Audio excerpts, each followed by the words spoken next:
Hello everyone, welcome to my channel Beyond the Sewing Room. I'm Diane. So today I'm going to be sharing with you how to make a top from an existing one that you already have. So I said in a previous video that this month I'm working through some more stash busting using up bits that I've already got, and I thought I'd make a couple of tops for my mum. Now she's seen a few of my pieces of fabric. I've showed her a few that she likes, and a few of these are left over from previous projects. So she's seen the projects in the past and I know that she's admired them and she's really liked the fabric. And then I had a couple that I thought she'd really like. Now she's passed me on a t-shirt, so I have this t-shirt in this gorgeous coral colour. She really likes the fit of this one. So it's like a standard jersey t-shirt look. She doesn't want the buttons on the front, she said. So I'm going to copy this one. I'll show you what I do and then we'll make it, and you can follow along with me if you want to see the whole process. So if not, you can always come back later in the video. So we'll work on that now, we'll get it all cut out, I'll sew it up, show you the finished item, and then we'll have a little chat at the end. So I'm going to lay out the fabric here on the floor in the sewing room because my husband's downstairs today, so not on the table. And it's really easy, and I hope if you've got a piece, have a good look through, because you can get a t-shirt out of rather less than you think, you know, quite often less than what it says on a pattern anyway. So have a little look through, you may want to join in and sew along with me. So let's get started.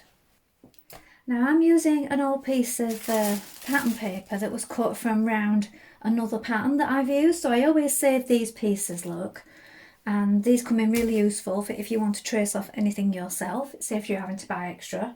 Now what you can do is lay out the top of your existing t-shirt that you want to copy, and you can draw around it first of all if you want. You could just do this straight onto the fabric if you want to, but I'm doing it onto paper, and then that way I'll have a pattern for a t-shirt in future that I know fits my mum, or if you're doing it for yourself, you know you've got the pattern to keep there.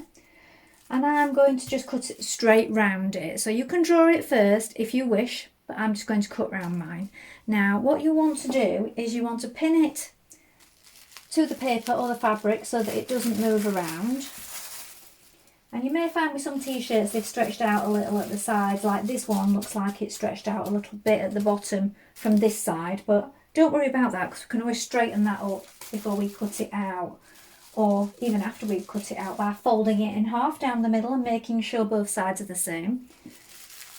And you want to make sure if you draw around it, you're adding on the seam allowance, if that's what you prefer to do with your patterns. Some people like to add them on after, but if you want them on the pattern like you would buy in a standard dress pattern, say 1.5 centimetres, you want to cut it out 1.5 centimetres away from the edge here where we've laid it on. And as you can see here, I've folded the sleeves back so that we can see the armhole point. So we'll need to manipulate it a little bit as we go around here. So we want to make sure it's correct at this point, and then we can move it in a moment.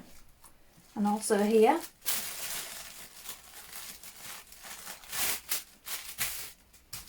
So cut all the way around it. We're going to do this back piece first, and then I'll show you what we do when we want to get the neckline for the front. We also want to make sure we've got enough at the bottom. So decide how much you want to turn up at the bottom. So let's cut that out now. So here, as you can see at the sleeve, I've pushed it back. That one's come out, look, let's pin that one back in. I've pushed it back so we can clearly see the armhole point. And you just need to be careful when you're cutting round this part that you allow enough of the curve.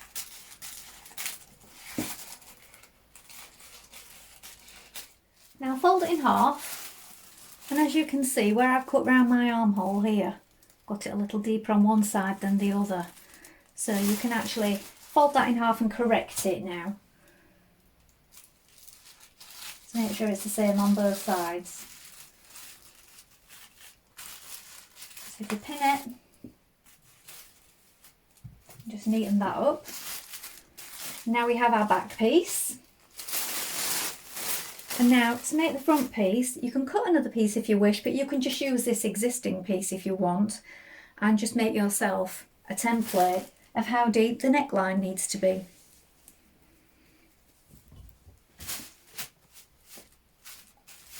So to do this, we can place this on, but bear in mind you have got your seam allowance at the top, so you want to place it just down, like that. Now to recreate this neckline, what you can do is you can pin it all the way through like this.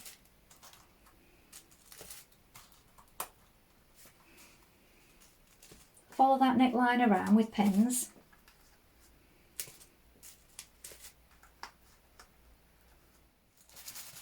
Now if you move those around, they will make holes in your paper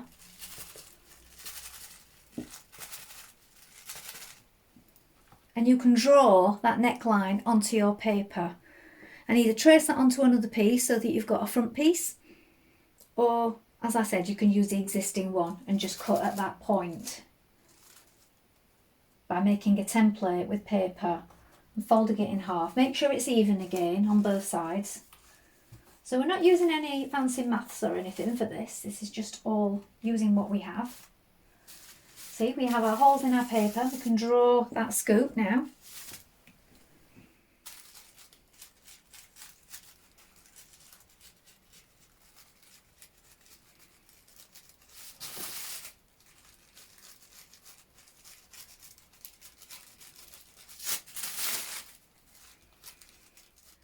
Now we're going to cut out the sleeve. Now the sleeve we're going to cut it on the fold. I've checked where the seams are on this sleeve and it is the same front and back, so we don't need to do anything too fancy there.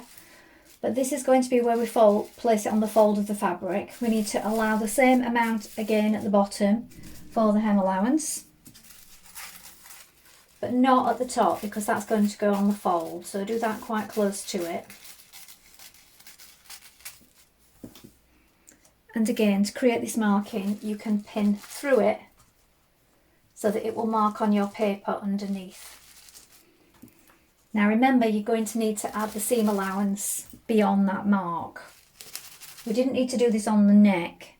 So here we'll have our marking on our paper. Take those out now. Cut beyond that line because you want your seam allowance. Now I've placed it up here on my bench and I've folded the pattern piece in half like this and I've laid it on the fold of the fabric. So this is going to be my back, so we ignore the marking for the front neckline on this one and we just cut around this back piece as it is. Then we're going to place it on the fold again, cut out exactly the same piece, but for the next piece we will have our neck template.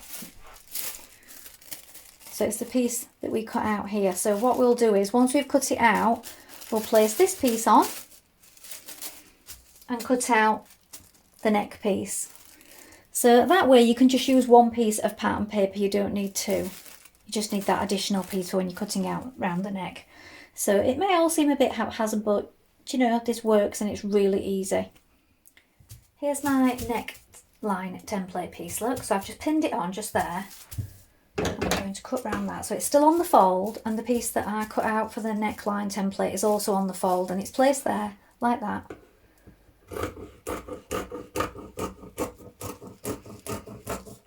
Cut out your two sleeves so that they're identical, both on the fold, and also at this point here where they're folded, make a little snip at the top so you know that's that centre point.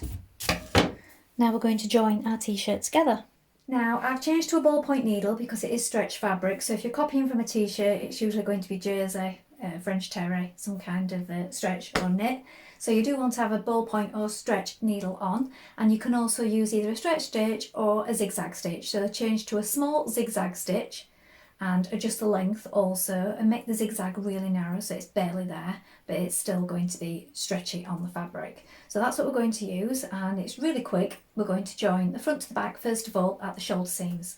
So pin it at the shoulder seams like this, and depending on what seam allowance you've allowed when you cut out your pattern pieces, you're going to stitch it in place. So mine was 1.5. I'm going to stitch that now, and then when I've done it I'm going to edge finish it with an overlock. You could use a zigzag stitch if you wish, or you could bind your seams on the inside, so that's entirely up to you.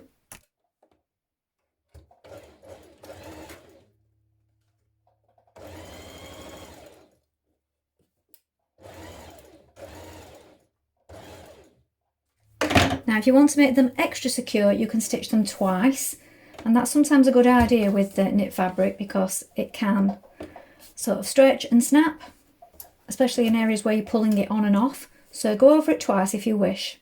Now open out your side seam like this. So here we have the front and back joined at the shoulder, and then with right sides facing, place your sleeve on like this.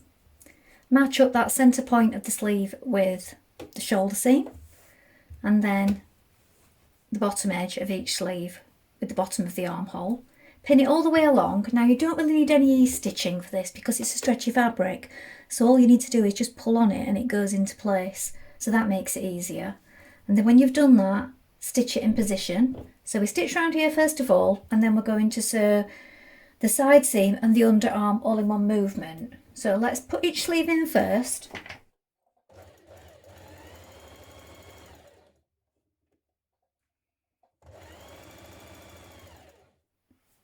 Now pin the t-shirt from the underarm sleeve here, so along here and then down the side seam.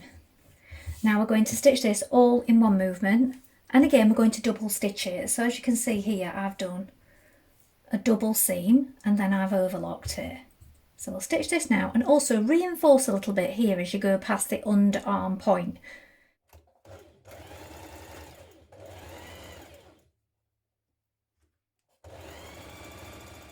Now hem the bottom of your t-shirt, so you want to try and make sure it's the same as the one on your original shirt, unless you want it a different length of course. So I've turned it up the same amount. I've overlocked mine first. You don't have to do that, you can do a double fold if you wish. I'm just doing it single on this one. I'm keeping it the same as the t-shirt my mum gave me. And alternatively you could use a twin needle if you want to, but I'm just keeping it simple for this one.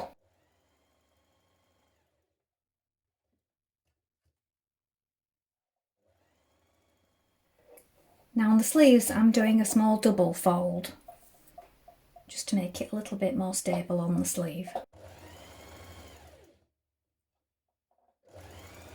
Now you're going to cut yourself a strip, so it's a long rectangle like this, to go around the front of your neckline. Now you can use a bias tape, and you can buy bias tape for jersey, so you can buy a special stretchy one. But if you make your own, you just need to cut it on the diagonal if you're cutting it from most fabrics. But if it's on a stretchy fabric, and this one is really stretchy, it doesn't matter if you cut it either way because it's got directional stretch anyway. Now this one is a really stretchy one, so I've cut it quite a bit smaller than the neckline, like 4 centimetres. This will vary depending on the stretchiness of your material, so you might want to stitch it together, try it on, see what it's hanging like, and then do it again, and then you'll know for next time if you're using the same fabric. So what we want to do is, first of all, we're going to join these two short edges like this and join this seam.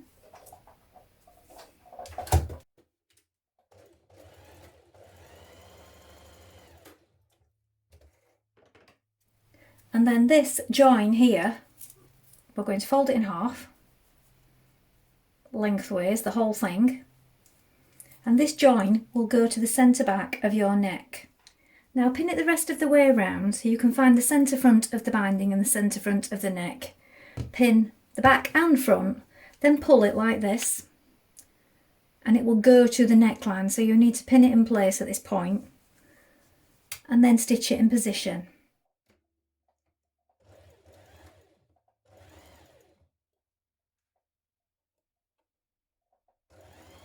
So here is the finished t-shirt.